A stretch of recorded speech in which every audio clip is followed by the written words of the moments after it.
Adelante, Silvia, gracias. Muchas gracias, Merced, por esta presentación. Yo la verdad es que iba a decir que me toca tratar el tema más apasionante porque normalmente los derechos de autor no tienen muy buena fama y levantan mucha pasión, pero bueno, me has hecho una presentación que la verdad que así da gusto. En todo caso, siempre lo digo, tal como has comentado, Carlos, en la primera presentación, la tecnología ha evolucionado muchísimo, nos da muchas posibilidades y nos ofrece muchas posibilidades de utilizar materiales de terceros. Y entonces siempre viene, por una parte, en todos los MOOCs queremos hacer grandes cosas y no solo en los MOOCs, y entonces siempre o viene Montoro con los recortes o vengo yo con las tijeras del derecho de autor y te presentas y bueno, y dices, bueno, es que esto no lo podemos hacer así y tal, y da como un poco de cosa.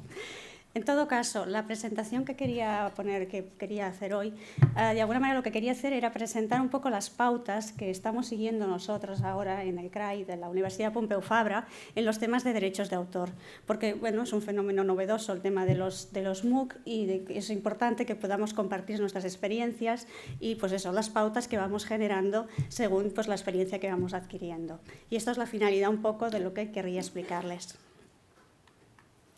Entonces, antes de centrarme realmente en lo que son las pautas, sí que quería poner un poco en contexto estas pautas, es decir, un poco los CRAI, lo que estamos haciendo ya en derechos de autor, para que un poco nos pongamos en situación.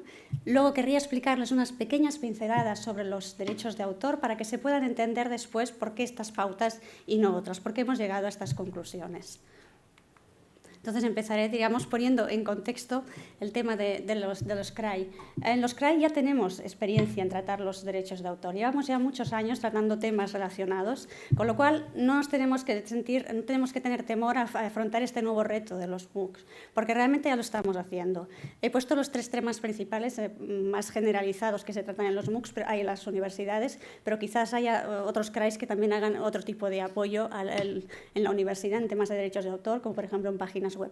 Pero yo he centrado básicamente que ya llevamos años realizando asesoramiento a los profesores en temas de creación de material docente. La diferencia, digamos, que ahora con los MOOCs es que los materiales docentes, sobre todo en estas universidades nuestras presenciales, los que tenéis universidades que hacéis docencia virtual es otra cosa, pero los que trabajamos en universidades con docencia presencial, los materiales docentes, digamos, son como un complemento, a diferencia de lo que sería el MOOC, ¿no? Son los materiales suplementarios que ayudan al profesor y que normalmente se utilizan en las aulas o en las aulas virtuales, en donde conectan no solo los alumnos matriculados en esa universidad. Digamos, esta es un poco la diferencia. Pero ya tenemos, como digo, ya estamos acostumbrados a orientar a los profesores sobre temas de derechos de autor para hacer estos materiales.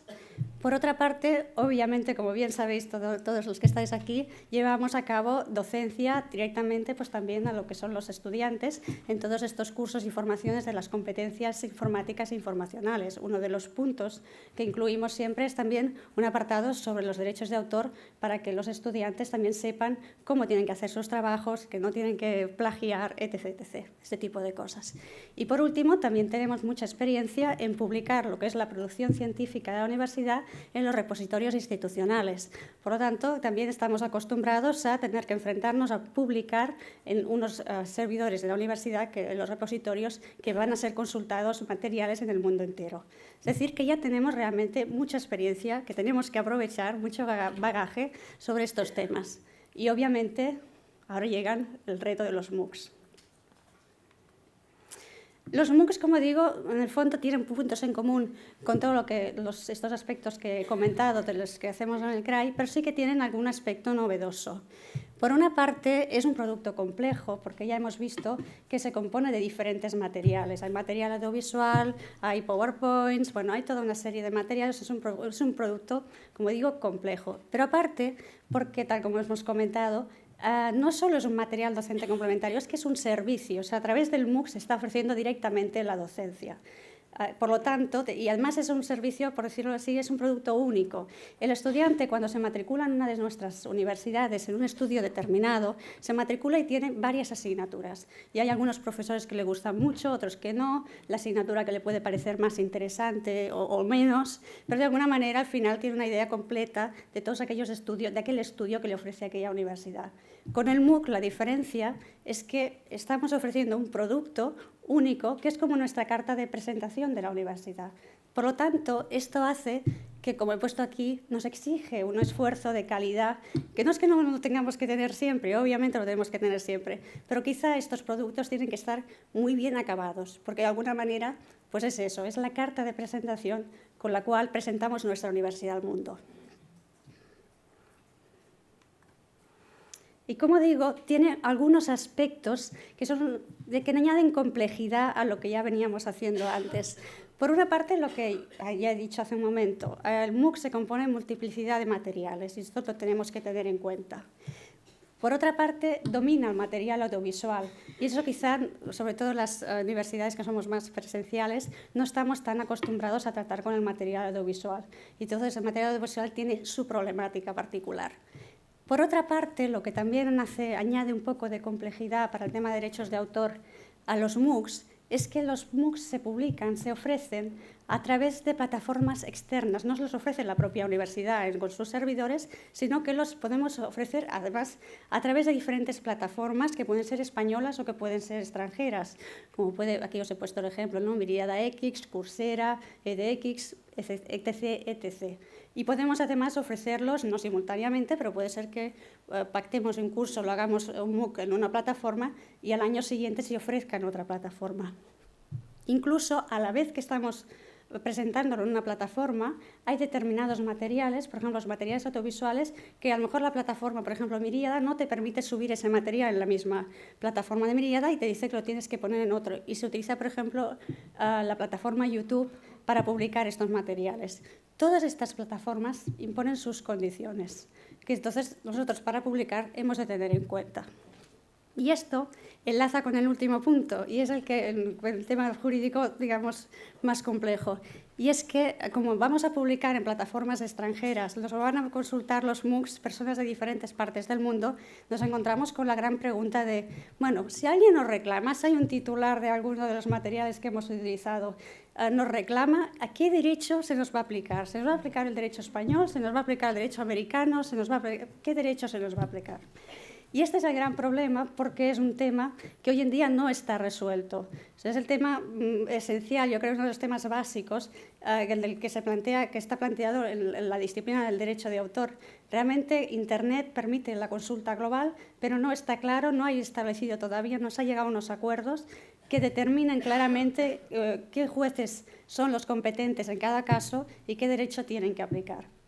Entonces, la práctica de hoy en día es que normalmente los jueces, cuando se les presenta una demanda relacionada con Internet, buscan a ver si tiene algún punto de conexión que puedan decir, sí, esto lo puedo entender yo, esto lo puedo tratar desde mi jurisdicción, y a partir de ahí, normalmente lo que hace el juez en temas de derechos de autor es aplicar su propio derecho.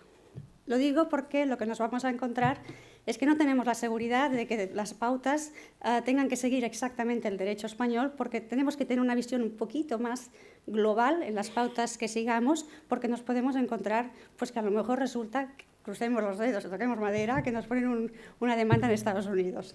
En todo caso, lo advierto porque entonces, como digo, las pautas que hemos definido tienen un poco en cuenta esta situación de globalización. Y entonces es ahora cuando pretendo explicaros un poco, daros 4 pinceladas sobre los aspectos de derechos de autor que creo que tenemos que tener en cuenta para después establecer las pautas. Siempre digo, normalmente cuando hago alguna sesión explicativa, introductoria de los derechos de autor, normalmente siempre digo que empiezo diciendo que los derechos de autor no es un fenómeno de la naturaleza. Para bien o para mal. Yo creo que seríamos mucho mejor si fuera un fenómeno de la naturaleza y tuviéramos unos investigadores que los fueran averiguando a ver cómo funcionan. Pero los derechos de autor no son más que una convención social, puramente social. Y lo que pasa es que, como digo siempre, como convención social, pues evoluciona con las sociedades, son diferentes en diferentes épocas, son diferentes, depende del tipo de sociedad, y realmente son muy territoriales. O sea, el derecho de autor es muy diferente de un país a otro. Pero sí que es verdad y es cierto, es que a través de convenios internacionales se ha conseguido de alguna manera establecer unos pequeños puntos de contacto, unos pequeños puntos comunes que más o menos en los diferentes países seguimos. Entonces, un poco el esquema que os presento aquí es un poco el esquema que sigue el derecho de autor en los diferentes países. Por una parte, siempre hemos de tener en cuenta que cualquier obra intelectual, creativa, simplemente por el hecho de estar expresada, ya puede estar protegida. No tiene por qué ser registrada, sino que simplemente el hecho de expresar, yo lo que estoy expresando ahora esta mañana, esto que estoy explicando, ya por el simple hecho de expresarlo, ya es protegible por derechos de autor. No tengo que ir al registro y registrarlo. Entonces, este es un principio básico que hemos de tener en cuenta. ¿Qué significa que una obra esté expresada? Pues simplemente que hay una persona a que se le concede un titular, que se le concede toda una serie de derechos, que es como decir que se le concede un monopolio de uso de esa obra que ha creado. Es decir, el autor recibirá toda una serie de poder sobre su obra que le permite hacer con ella lo que quiera. ¿De acuerdo? Entonces, en algunos países se les reconocen unos derechos que se llaman derechos morales, no voy a entrar en ello, pero en general a todos los países lo que se les reconocen los derechos de explotación, que es la potestad pues, de poder reproducir las obras, de poder comunicarlas así al público como estoy haciendo yo ahora, reproducirlas en papel y repartirlas, etc. Estos derechos de explotación los tiene, como digo, el autor de entrada, por el hecho de ser el autor, pero la ley le permite que los transmita a terceros, como puede ser a los editores, a los productores, y los puede transmitir y se puede quedar él sin esos derechos que tenía originalmente, si los cede de manera exclusiva, o puede conservarlos si los cede de manera no exclusiva. ¿De acuerdo? Entonces, esto para entender la idea que tenemos el autor con su obra, que puede hacer lo que quiere y puede transmitir los derechos de explotación. El resto de personas, ¿qué podemos hacer con las obras? Pues bueno, en general, la legislación de los diferentes países prevé una serie de límites que nos permiten a determinados colectivos y en determinados momentos poder hacer uso de las obras. Son los límites. Y también se prevé en la propiedad intelectual que no dure de manera eterna, no es una propiedad que la puedes pasar a los herederos, pero no muchos herederos, sino que hay un límite temporal después del cual la sociedad podemos utilizar las obras sin tener que solicitar autorización. Y para acabar este pequeño esquema, tener en cuenta entonces que si nosotros como sociedad, como individuos, necesitamos utilizar una obra de la cual no somos titulares, si no nos encontramos en un caso de un límite, no tenemos más remedio que solicitar autorización al titular, que puede ser que vayamos y podamos solicitarlo directamente al titular o quizá tendremos que recurrir a una entidad de gestión, que son las entidades que se encargan precisamente de gestionar estos permisos. Aquí en España de sobras conocemos las GAE, CEDRO, DEGAP, etc. Además de lo que es los derechos que se le reconocen a los autores, también en muchos países, porque también se ha reconocido a través de convenios internacionales, se reconoce algunos derechos a otros tipos de personas que también intervienen en la creación. En concreto, a artistas, intérpretes y ejecutantes, a productores de fonogramas, que son grabaciones sonoras, productores audiovisuales, organismos de radiodifusión o, por ejemplo, en el caso de la Unión Europea, también se protege a los productores de bases de datos en algunas circunstancias. Como digo, todo esto, este esquema que les acabo de enseñar, digamos que se genera a través de toda una serie de convenios, el convenio de Berna y luego hay otra serie de convenios que si a alguien le interesa consultarlos en la página web de la Organización Mundial de la Propiedad Intelectual, quien tenga interés se los puede mirar tranquilamente y los países que forman parte. Y también hay les he puesto un segundo enlace que es muy interesante porque la Organización Mundial de la Propiedad Intelectual también permite consultar las legislaciones de los diferentes países. Lo que pasa es que en algunas te encuentras que el texto está en versión original y si no hablas chino pues te quedas así, pero hay algunas que incluyen la traducción al inglés. A nivel europeo, sabéis que lo que tenemos de momento son directivas que intentan armonizar el derecho de la Unión Europea. Tenemos la famosa directiva del 2001 de derechos de autor y derechos afines, que quizá dentro están planteando si hay que modificarla o no hay que modificarla. Veremos a ver qué pasa. Y hay todo un conjunto de directivas que también tienen enlace por si lo quieren consultar. Y obviamente a nivel español tenemos el Real Decreto Legislativo del año 96 que regula esta materia y que, como también todo el mundo sabe, ahora mismo está en tramitación una modificación parcial en el Congreso de los Diputados. Y para acabar esta introducción de los derechos, simplemente recordar que Internet ha hecho evolucionar muchas cosas y también ha hecho evolucionar la legislación de propiedad intelectual y tiene que hacer evolucionar todavía más esta legislación, pero en todo caso hemos de recordar que no es más que un medio para divulgar las obras. Y esto lo que quiere decir es que estemos en el entorno en que estemos, hemos de recordar que hemos de aplicar la legislación. No sabemos muy bien cuál, de qué país, pero en todo caso hemos de aplicar la norma de propiedad intelectual. Y sobre todo recordar, porque esto muchas veces nos olvidamos, que cuando tenemos acceso libre, en el sentido de acceso gratuito a las páginas, a todo lo que, a la documentación que encontramos en Internet, no quiere decir que podamos hacer uso libre porque es gratuito, sino que se aplica igualmente la normativa de protección de propiedad intelectual.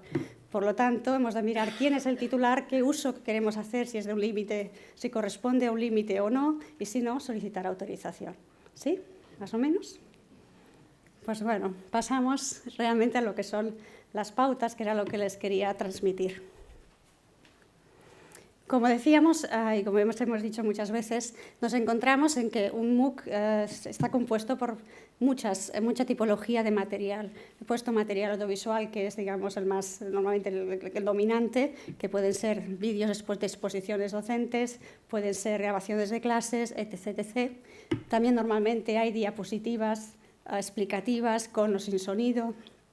Puede haber reproducción de fragmentos de obras, de artículos, puede haber enlaces, una sucesión de enlaces.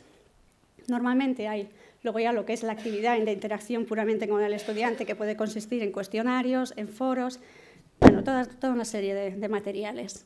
Pero en todo caso, para poder, digamos, para establecer unos criterios de cómo tratar esta información a nivel de derechos de autor, digamos que nosotros lo hemos diferenciado en 3 tipologías diferentes, todo este tipo de materiales.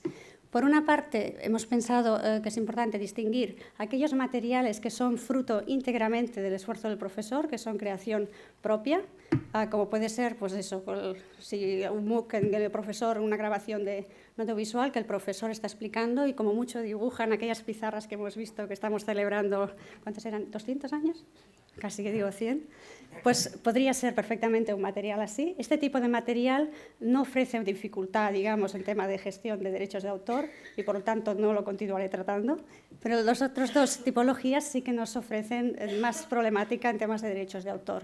Las otras 2 tipologías es, por una parte, material propio, en el cual incluimos material de terceros, y, por último, cuando directamente introducimos material de terceros. Como decía antes, por ejemplo, cuando queremos colgar directamente en la plataforma, reproducción de artículos, capítulos de libro, todo este tipo de cosas, que es directamente de terceros. Entonces, cuando lo que queremos hacer es generar un producto nuestro, pero aprovechando también material de terceros, por ejemplo, un PowerPoint en donde ponemos imágenes o un fragmento de vídeo, o un vídeo de un profesor en el cual tenemos una pantalla detrás donde se proyectan imágenes o fragmentos de vídeos. Pues en estos, ¿qué obras, qué podemos utilizar realmente cuando queremos eso, utilizar materiales de terceros en un producto nuestro? Pues básicamente lo que les recomendaría es, por una parte, utilizar obras en dominio público. Ahora lo explicaremos con detalle, pero los voy a anunciar. Obras en dominio público. Después, el siguiente criterio sería utilizar obras que tengan licencias Creative Commons o similares. Ahora trabajaremos también en ello. Si no es el caso, buscar si podemos estar amparados en algún límite que nos permita hacer ese uso.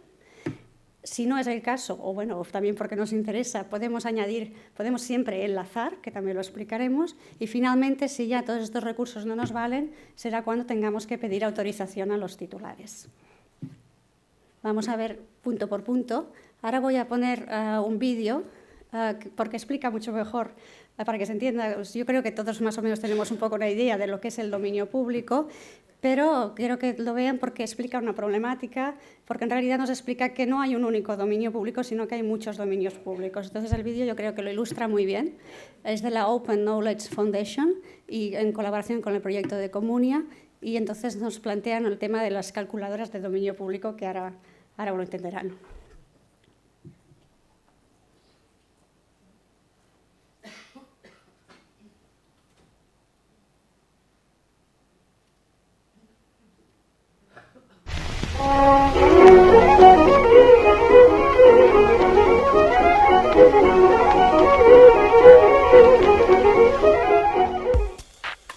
Creative works, such as books, paintings, films, sound recordings, photographs, sculptures, and architectural works are automatically protected by copyright. Copyright is an exclusive right that means that for a certain period of time, the creator, or whoever else holds the copyright, controls how the work may be copied. After this limited period, the work falls into the public domain. And this means that anyone can copy it, share it, and do all the things that previously only the creator or the rights holder could do.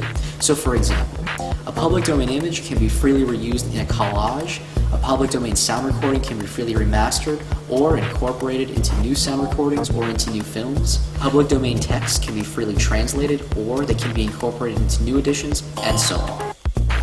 With rights of digital networks and devices, such as computers, mobile phones, media players, and book readers, public domain works can be endlessly copied for zero cost. This means that the vast wealth of cultural works that have fallen into the public domain are free from anyone to enjoy, reuse, or build upon. But how do we know whether or not a work is in the public domain? So there are many international and multinational copyright agreements and copyright organizations. The exact details of copyright law vary from country to country. Different countries have different legal systems and traditions, and copyright laws reflect these differences. For example, in Hong Kong, copyright lasts 50 years after the death of the author. In France, it is 70 years after, and in Mexico, as of 2003, copyright lasts for 100 years after the author dies. Hence, different works are in the public domain in different countries. While we speak of the public domain, there are really many different public domains which are determined by the nature and duration of different national copyright laws. In order to make it easier to find and identify public domain works, we are building a set of public domain calculators. Each calculator says whether a given work is in the public domain in a given jurisdiction. Each calculator requires input from legal experts to represent the copyright laws of a certain country in a flow diagram. These flow diagrams can help you determine whether or not a work is in copyright or in the public domain in each country. With the assistance of a community of legal experts in each country, errors can be spotted, details can be added, and the flow diagrams will become more accurate over time. The flow diagrams are used to create the computer software that runs the public domain calculator. With the calculators and certain basic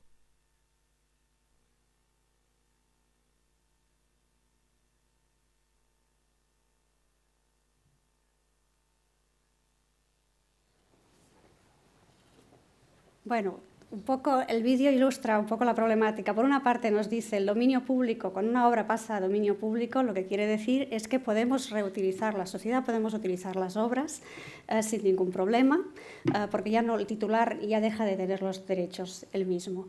Pero el problema es el que comenzábamos al principio, es que las diferentes legislaciones tienen legislación diferente y entonces consideran que empieza el dominio público en un momento o en otro.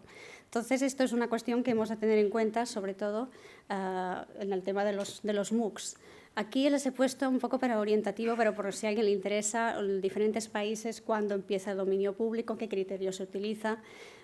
Es importante que sepamos que a nivel de la Unión Europea, gracias a este proyecto, se generó una calculadora de estas de dominio público. Entonces, en esta página uno puede ir, entonces si le interesa saber si una obra en España está en dominio público, simplemente pone Start Calculation y vas contestando las preguntitas que te hacen y finalmente te dice si ese documento realmente está en dominio público en España o no lo está. Y si te interesa Francia, pues haces lo mismo y te funciona. Quiero decir que es un proyecto que realmente es de mucho interés y nos puede ayudar muchísimo.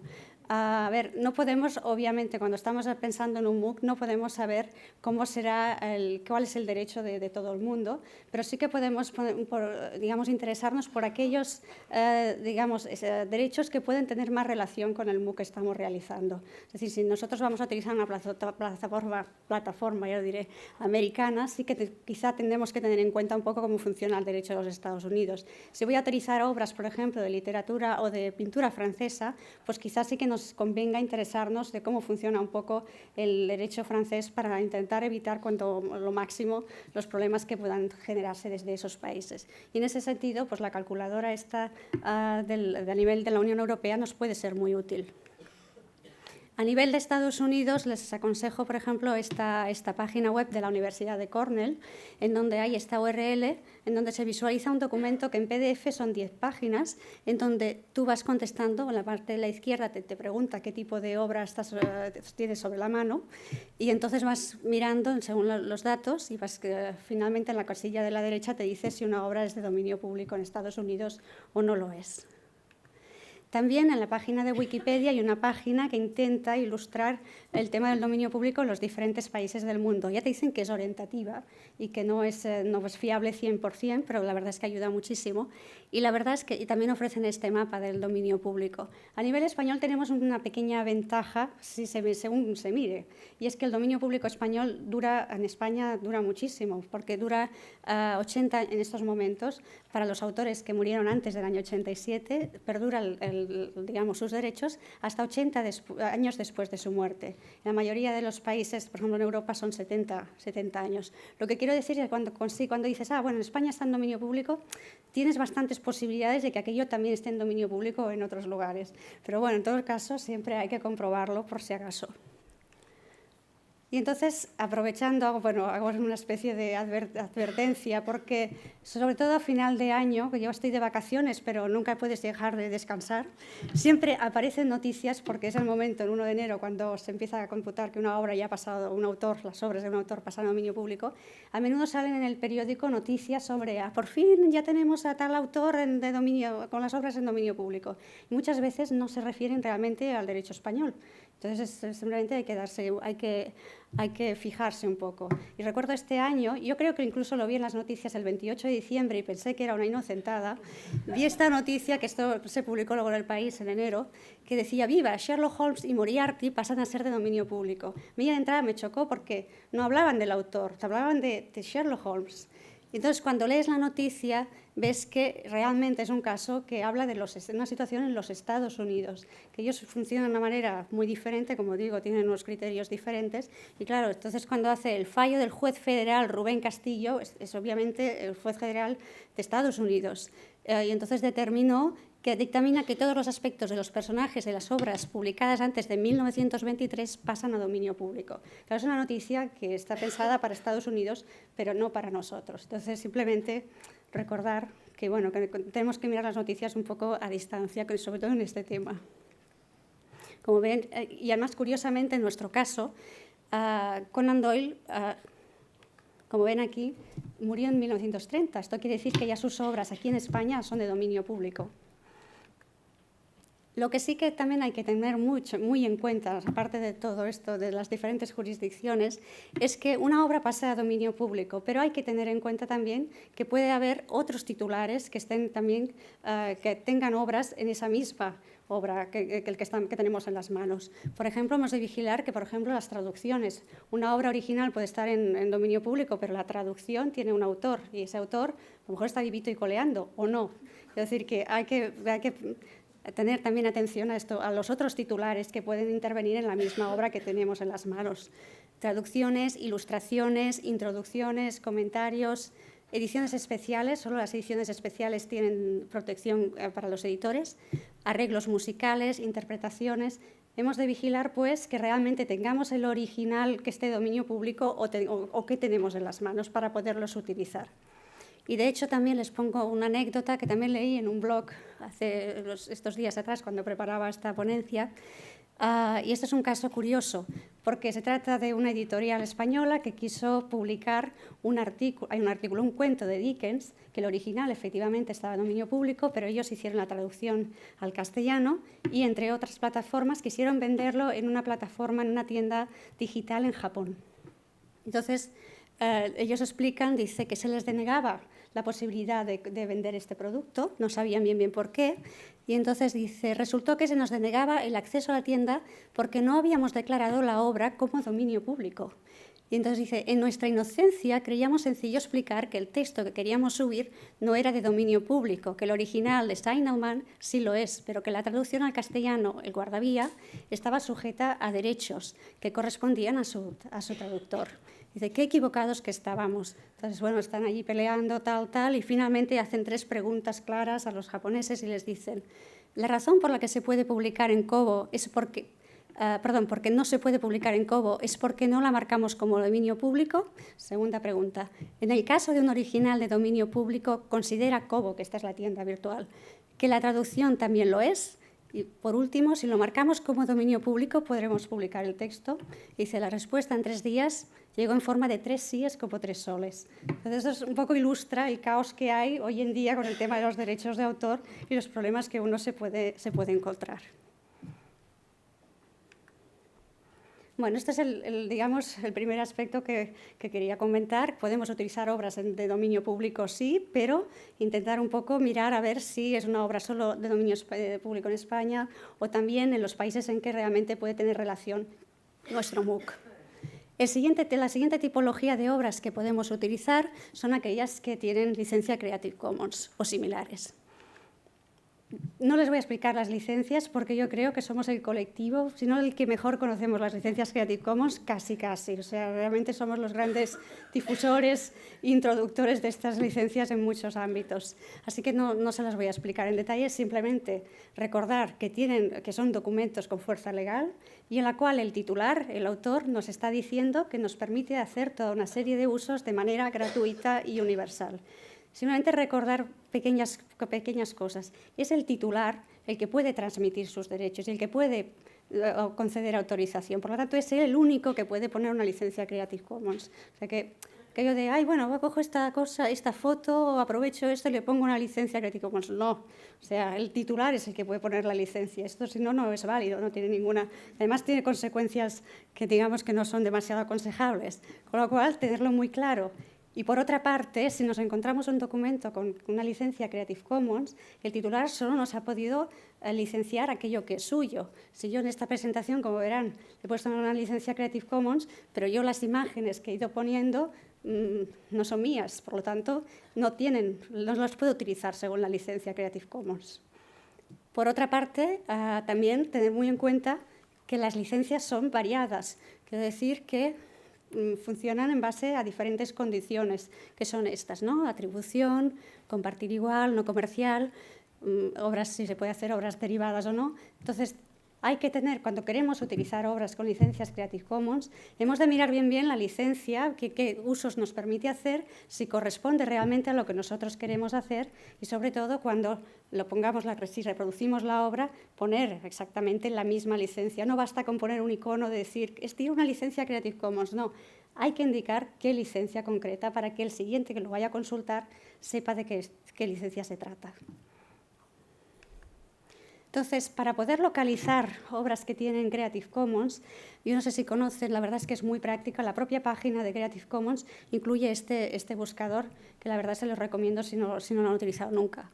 Lo que funciona de una manera muy sencilla. Arriba, en la parte de la derecha, hay una pequeña ventana de búsqueda que funciona como Google, pones las palabras de consulta, las palabras clave, y entonces seleccionas, contestas si quieres realizar un uso comercial o si lo vas a modificar. Y por último, seleccionas en qué plataforma quieres que se realice la búsqueda. No se pueden seleccionar varias a la vez, sino que cada vez, en todo caso, tienes que repetir la búsqueda en cada plataforma. Yo aquí he puesto un ejemplo. Me interesaba, por ejemplo, buscar vídeos sobre el copyright en Internet. Pues arriba he puesto copyright, Internet. Por ejemplo, me interesa hacer un uso comercial, lo he marcado. Y finalmente le digo al que me busque dentro de la plataforma de YouTube. Y simplemente haces la búsqueda, os aprietas y ya te sale esta pantalla que empiezan a salir todos los vídeos con Creative Commons. Y yo, por ejemplo, en este caso, que como se veía tan claro que tenía la licencia, pues podría utilizar y visualizar, por ejemplo, este vídeo que dice que tiene una licencia que únicamente me pide que si la reutilizo o lo utilizo, que pueda hacer cualquier uso, pero que le ponga la autoría. ¿De acuerdo? Bueno, esto es más o menos lo que quería recordar de este tipo de licencias, pero como digo, las conocemos de sobras entre los bibliotecarios. El siguiente aspecto que podemos tener en cuenta para publicar algo dentro de nuestros materiales. Lo que hemos de mirar es si por casualidad tenemos algún límite en la legislación que nos permita aprovechar obras de terceros. Esto es quizá lo más complicado teniendo en cuenta este punto que yo comentaba, que es que no sabemos bien si se nos aplicará la legislación española en un momento de conflicto o no. Y por eso digo que hemos de tener una visión un poco más general y no intentar que si realmente apurar un límite hasta su extremo, porque no sabemos si se nos aplicará bien. A nivel español sabemos perfectamente que tenemos el conocido como derecho de cita. ¿Qué es lo que nos permite este derecho de cita? Pues lo que nos permite es precisamente reproducir fragmentos de otras obras de terceros siempre dentro de una obra propia. O también podemos reproducir imágenes. Lo que se nos pide es que, obviamente, que lo reproduzcamos de manera fiel, que lo utilicemos siempre con finalidad de cita, análisis, comentario, con finalidad docente, pero los MOOCs se les supone que tienen finalidad docente, o sea que eso no nos ha de preocupar, pero sí resaltar que tenga esta finalidad de cita, análisis, comentario, o sea que lo utilicemos claramente comentándolo, analizándolo, etc. Y finalmente siempre citar la autoría y la fuente, para que quede claro.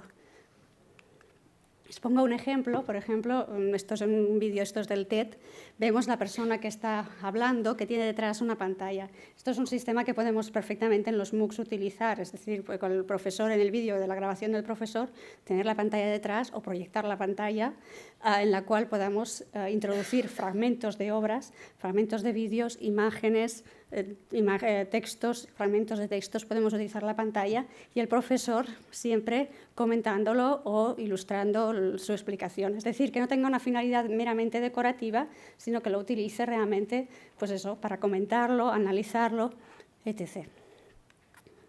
En el caso español, pero esto es que es una cláusula que nos viene ya desde el Convenio de Berna y por lo tanto es una cláusula generalizada en la legislación, siempre se nos dice que los límites los hemos de interpretar de una manera que no cause un perjuicio injustificado a los intereses del titular, del autor. Y por otra parte, que tampoco vaya en detrimento de la explotación de la obra. Esto es importante tenerlo en cuenta, sobre todo, ya digo, en el tema de los MOOCs, porque el MOOC tiene mucha incidencia, puede tener mucha incidencia internacional. Entonces, hemos de mirar bien que aquel fragmento que queremos reproducir o aquella fotografía, realmente veamos que no vaya a causar un perjuicio. Por ejemplo, pensaba que no es lo mismo reproducir, por ejemplo, si utilizas una canción, quieres analizar un fragmento de una canción, no es lo mismo reproducir lo que es el estribillo que es reproducir las frases iniciales, por ejemplo. Hay que ver el contexto y a ver, porque si necesitas reproducir el estribillo y comentarlo, pues quizás no hay más remedio, pero que siempre, de alguna manera, analicemos un poco desde la perspectiva de si estamos causando un perjuicio, si no, y qué utilidad tiene realmente dentro del MOOC la utilización, la introducción de ese fragmento, si es realmente esencial o no lo es. Y en esto pongo en relación un poco a lo que es el criterio, el sistema americano, a lo poquito que conocemos nosotros del sistema americano, sabemos que para los MOOCs, digamos que el límite que ellos, con el que juegan es el del fair use, que lo tienen reproducido en este artículo. Lo que dice el fair use es que de alguna manera puedes utilizar las obras con finalidad de crítica, comentario o finalidad docente. De alguna manera nos suena un poco este derecho de cita que acabo de comentar. Pero siempre tienen que analizar diferentes factores. Por una parte, tienen que ver, para que se considere fair use, la finalidad y característica del uso. Esto no quiere decir, por ejemplo, dicen si es uso comercial o uso no comercial, pero no quiere decir automáticamente que un uso comercial vaya a ser considerado que no es fair use. Hay casos en que se considera que es fair use, pero es un poco los puntos que miran. También analizan la proporción de la obra que se utiliza y la importancia de ese fragmento, lo que decía antes, no es lo mismo el estribillo de la canción que el principio de la canción, ¿no? Pues un poco la importancia del fragmento que queremos utilizar para la obra y luego el efecto potencial que puede tener en el mercado la utilización que vamos a hacer. Poco el fair use se basa en estos principios y luego pero lo que hacen es, digamos, no lo analizan de una manera muy genérica y dices, bueno, no hay uso comercial, la proporción es pequeña, tal, no, sino que lo que se hace normalmente realmente es un análisis muy concreto, muy pormenorizado de todos los aspectos para acabar definiendo si una cosa es fair use o no. Entonces, Para quien le interese, que se quiera, digamos, consultar con más detalle, por ejemplo, en la Universidad de Cornell, ellos han elaborado un pequeño cuestionario, que se lo enseño una parte del cuestionario, en donde van analizando los diferentes aspectos de estos factores del fair use y tú simplemente vas señalando en las casillas aquello que coincide con el uso que tú quieres hacer. Entonces, una vez tienes todas las casillas rellenadas, pues más o menos te da si realmente podría ser un fair use o no podría ser un fair use. Obviamente no es una cuestión matemática, no quiere decir que si he rellenado más casillas de un lado o del otro, matemáticamente puedo estar seguro de que aquello es fair use o no lo es, pero es bastante orientativo. Entonces, bueno, es un recurso que pienso que nos puede ser de utilidad.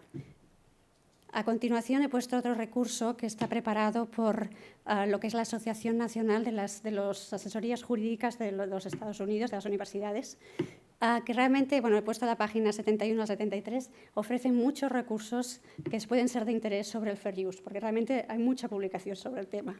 En todo caso, igualmente es un recurso muy útil para todos aquellos que estén preocupados por todas las cuestiones legales de los MOOCs, porque está muy bien tratado, toca muchos temas y nos puede ser de utilidad. Bueno, esto respecto de los límites. El siguiente recurso que podemos utilizar en los MOOCs, como decía, son los enlaces.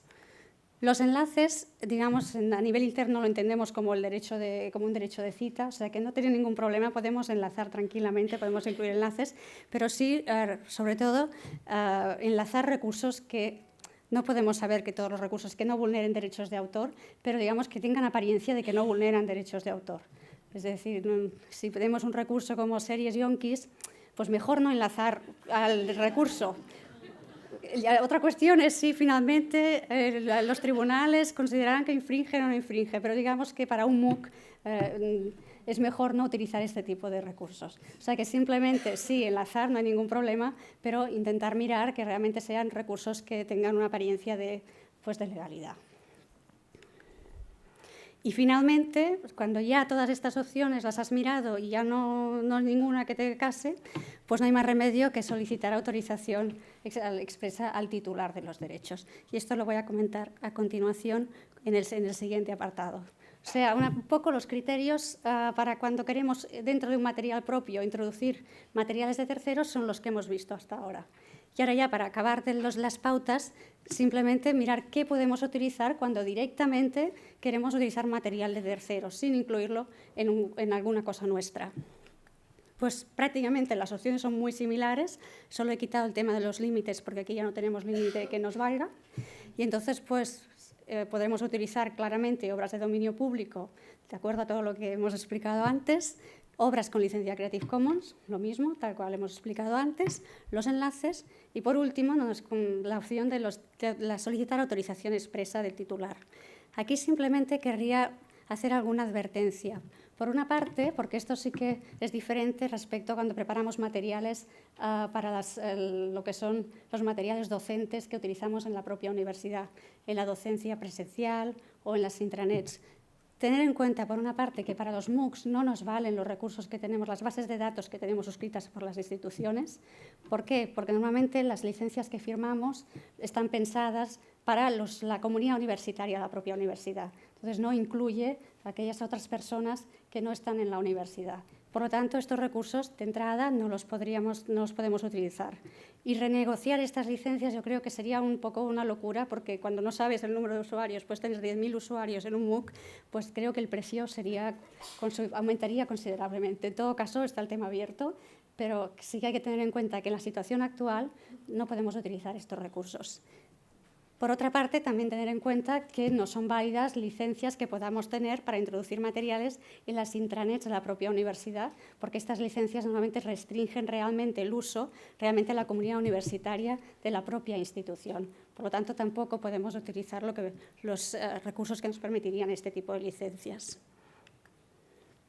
Lo que sí que podemos tener en cuenta es que hay algunas plataformas, Coursera, edX, que han llegado a acuerdos con editoriales para poder utilizar los materiales de estas editoriales. Entonces es importante enterarse, en el caso de que una universidad pues, vaya a publicar sus materiales en una plataforma determinada, si esta plataforma ha llegado a algún acuerdo con alguna editorial que nos permita utilizar sus materiales.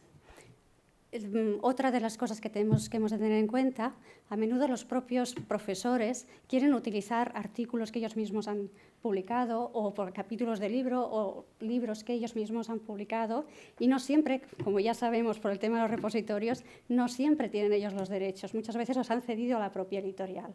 Entonces, lo que sí que es recomendable, no hay más remedio que dirigirse a la editorial para solicitar el derecho si se quiere utilizar ese material, pero lo que es recomendable es que sean los mismos autores que se dirijan a ellas, porque normalmente tienen más consideración cuando es el propio autor que cuando es un tercero, aunque sea la universidad en donde está el profesor, tienen más consideración y suelen tener condiciones más ventajosas. Entonces, simplemente tenerlo en cuenta. Y finalmente, aquí en España de momento no tenemos noticia de que sea así, pero en Estados Unidos hay una entidad de gestión que es muy conocida, la Copyright Clearance Center, que ya ha ideado una licencia específica para MOOCs. Entonces, no sé si esto nos llegará aquí o no, no sé si nos convendrá o no, pero simplemente para que tengan noticia que ya en Estados Unidos se trabaja con este tipo de licencias, en las cuales es el alumno, el participante del MOOC, el que paga en función de aquello que se baja. Porque, como ya sabemos, muchísima gente se registra en los MOOCs, pero cada uno con unas intenciones diferentes. Hay quien tiene intención de hacer el curso como tal, hay quien tiene la intención y luego no llega, llega 2 semanas o llega 3 semanas o lo que sea, y hay quien directamente simplemente le interesa consultar varias cosas, ¿no?, del contenido. Entonces, estas licencias están pensadas para que el alumno, la persona que participa, digamos, pague por aquello que está utilizando. Entonces, bueno, de momento, ya digo, es una licencia que funciona en Estados Unidos. Y esto ya, digamos, era lo que quería explicar de las pautas, así que voy por las conclusiones y ya acabamos. Simplemente recordar, o sea, que he explicado muchas cosas, pero recordar esto, que tenemos un bagaje importante en los CRAIs en la gestión de los derechos de autor y, por tanto, no tenemos que tener miedo para enfrentarnos en el tema de los MOOCs, porque podemos hacerlo, llevamos tiempo trabajando en ello. Que tiene sus complejidades, como ya hemos visto, que no es fácil y que sobre todo la complejidad mayor es el tema del derecho aplicable al cual nos hemos de enfrentar y que, bueno, se trata pues de dar un paso más en el conocimiento que vamos adquiriendo de los derechos de autor, que por eso, por esta dificultad que hay con el derecho aplicable, ser prudentes, porque no nos podemos arriesgar a que realmente tengamos un problema y nos echen de la plataforma, así que hemos de ser prudentes un poco en los criterios que establezcamos.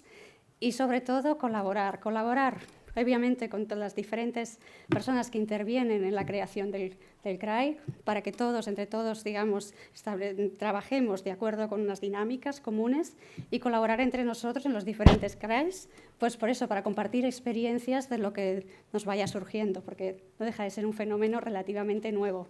Así que necesitamos esa colaboración. Y por último, aquí simplemente para las personas que les puedan interesar, he puesto direcciones y recursos.